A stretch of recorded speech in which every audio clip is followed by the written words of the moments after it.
सम्मान दिया। और ये तो भाई हमारा अपना गांव है कि नहीं है? चौधरी देवीलाल जी का तो पहला गांव था। युवा साथी और मेरे साथ चल कर के आए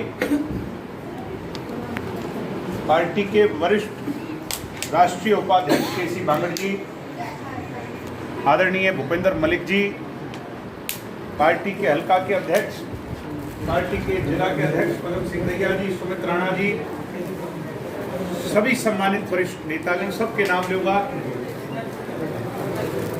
बहुत लंबा आदरणीय विजय नरवाल जी, आज आप लोगों ने चुनाव के बाई इलेक्शन के इस दौर में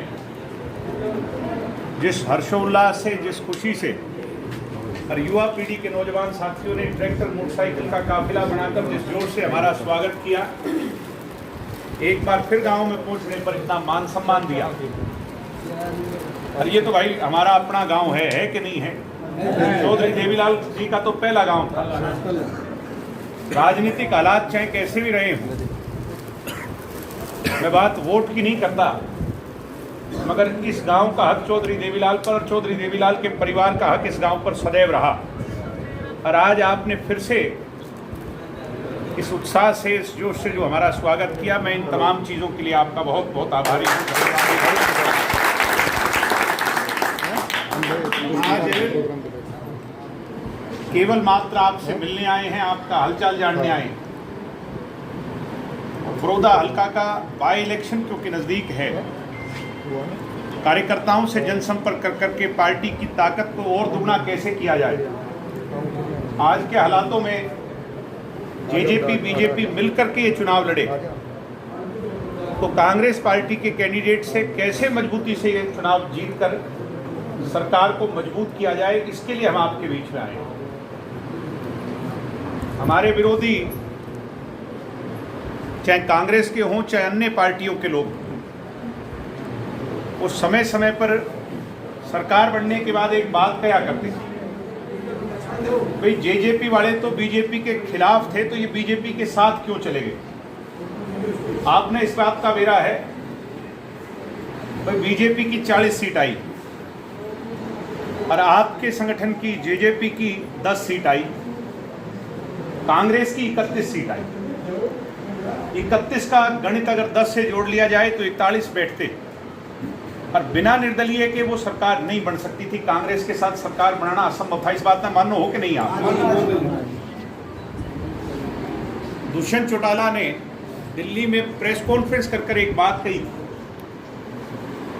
भाई जो ये प्रमुखता से 5 मांगे, एक तो 75% युवा पीढ़ी का रोजगार में आरक्षण, 5100 बूढ़ा बूढ़ी की पेंशन, किसान कमेरे की सोच, चाहे कर्जा माफी की हो चाहे और कोई बात हो, इनमें जो मानेगा हम तो उस पार्टी के साथ जाएंगे। ना तो कांग्रेस हमारी ना बीजेपी हमारी। यही बात थी कि नहीं? हाँ जी। ऐसे हालात में बीजेपी के तत्कालीन राष्ट्रीय अध्यक्ष और आज के गृह मंत्री अमित शाह जी ने दुष्यंत को बुला के कहा था, भाई ये मांग हमारी मांग भी तुम्हारी मानेंगे जो लोगों की मांग है, और आपकी पार्टी को, आपकी सोच के लोगों को सरकार में पूरा मान सम्मान देंगे, तो हमारे साथ आओ। हरियाणा प्रदेश को मजबूत सरकार देने के लिए आपकी सोच को प्राथमिकता देकर चौधरी देवीलाल जी के रास्ते पर चलकर दुष्यंत ने बीजेपी के साथ में जाने का फैसला लिया। कोई गलत तो नहीं लिया, आप सारे बैठे हो। और आज जो ये बहकावा कांग्रेस के लोग पीछे से कर रहे थे, 75% वाली बात का क्या रहा, तो दुष्यंत ने तो एमपी रहते हुए, हिसार से एमपी थे जब वो, विपक्ष में होते हुए भी आपकी आवाज को, आपकी पगड़ी को, आपकी सोच को कभी नीचा नहीं होने दिया। उस बात का परिचय फिर दिया कि किसान पुत्र होने के नाते और युवा का साथी होने के नाते आपकी लड़ाई लड़ी और 75% वाली बात मंजूर करवाई कि नहीं करवाई? बैठे हो। सिर्फ गवर्नर का, राज्यपाल का हस्ताक्षर रहना बाकी है। जिस दिन वो हो जाएगा और वो नहीं हुआ तो तब तक इस विधानसभा के सत्र में परसों जो शुरू होगा उसमें अध्यादेश लाकर, इसको मंजूरी दिलाकर आपकी वो 75% वाली बात भी दुष्यंत पूरी करवाने जा रहा है, जो कि बहुत बड़ी बात है। ये मान के चलो, साधारण भाषा में मैं तुम्हें समझाऊं, मेरी उम्र वाले भाई खड़े हो, आज हम नौकरी लेने जब जाते हैं तो हमें कंपनियों के गेट पे अपनी झोली फैलानी पड़ती है, हाथ जोड़ने पड़ते हैं। ऐसा समय आ जाएगा अक्टूबर नवंबर, जब भी ये मंजूर होगा कि कंपनी वाले आपके गांव की गलियों में घूमकर झोली फैलाकर ये कहेंगे कि हमारे यहाँ नौकरियां खाली हैं और दुष्यंत का जो कानून है, इस कानून के तहत तुम हमारे यहाँ काम कर लो, ऐसे हालात पैदा हो जाएंगे। पीछे से एक बात की चर्चा खूब चलाई कि 250 रुपये पेंशन का 250 ही बढ़ाए, करने 5100 थे, और खूब बदनाम करने का प्रयास किया। आज सारा गाम राम यहाँ खड़ा है। मैं आपसे पूछना चाहता हूं भाई, ये 10 हमारे एमएलए हैं, अगर यही आपकी पार्टी के 10 की बजाय 46 एमएलए होते जेजेपी के, तो क्या दुष्यंत चौधरी देवीलाल जी की तरह उनकी तर्ज पर कलम उठाकर उसको 5100 करता कि नहीं करता? मैं आपसे पूछना चाहता हूं। मगर इस बात के लिए आप बेफिक्र रहियो कि हम इस सरकार में शामिल आप लोगों के काम के लिए हैं। 5वें साल के अंत में जब हम आपसे वोट मांगने आएंगे तो ये हमारा वादा आपसे है कि बूढ़ा बूढ़ी के हाथ में उससे पहले 5100 रुपये का पेंशन का वादा। पीछे आपकी मंडी गेहूं की खरीद की जब बात आई, कोरोना को देखकर आपकी मंडियों को दुगुना करने का काम दुष्यंत ने किया, 5 गुना करी, 400 से 1800 करी कि नहीं करी?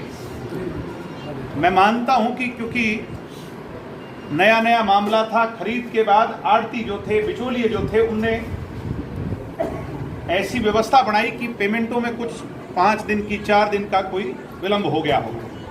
मगर उस दिन के बाद उससे सीख लेकर आपके बेटे ने ऐसा कानून दुष्यंत ने बना दिया कि आने वाले समय में अगर किसान की फसल को कोई एक दिन भी उसकी एवज में उसकी पेमेंट में डिले करेगा, लेट करेगा, तो उसको सूद समेत ब्याज देना पड़ेगा। ये कानून भी इस विधानसभा में पारित हो जाएगा साथियों, जिससे किसान के साथ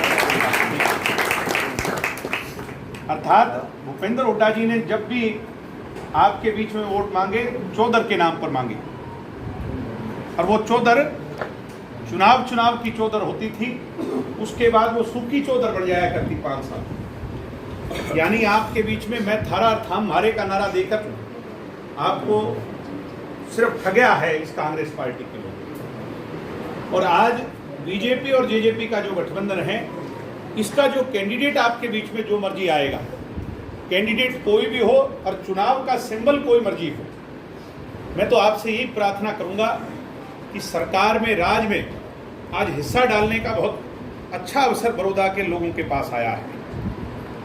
इससे पहले जो विधायक थे वो एक महान व्यक्ति थे, शांत स्वभाव का बहुत बढ़िया आदमी था। मैं ये नहीं कहता उनमें कोई कमी थी चौधरी भूपेंद्र हुड्डा की दोगली सोच में कि किलोई के काम जो कराने की बात आती थी तो कोई कसर नहीं छोड़ी, मगर बड़ौदा जो सीमा लगती है उसके साथ सदैव दोगला व्यवहार किया। आज मैं आपसे यही गुजारिश करूंगा कि आप अपना बहुमूल्य वोट जेजेपी बीजेपी गठबंधन का जो कैंडिडेट आए उसकी झोली में डालकर उसको ताकत देकर यहाँ से भेजें। जहाँ राज में हिस्सा आपका होगा, वहीं मुख्यमंत्री और उप मुख्यमंत्री के साथ आपका विधायक बैठकर आपकी बातों को मनवा पाएगा, काम करवा पाएगा। और पीछे कोई कमी रही है उसको भी हम आपकी मिलजुल करके दूर करेंगे। मैं भी आपके बीच में चुनाव लड़ा हूँ और ये जिम्मेवारी मेरी भी है कि आने वाले समय में आपकी कोई सरकार के नाते जो जिम्मेवारी पूरी करनी होगी, आपका वकील बनकर उसको भी पूरा करवाने का काम करूँगा। ये हमारा अपना गांव है, हमारा अपना परिवार है। आज तो सिर्फ आपसे मिलने, आपसे वोट की अपील करने, आपका हालचाल जानने आए थे।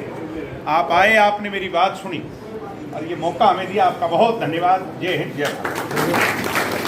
भारत।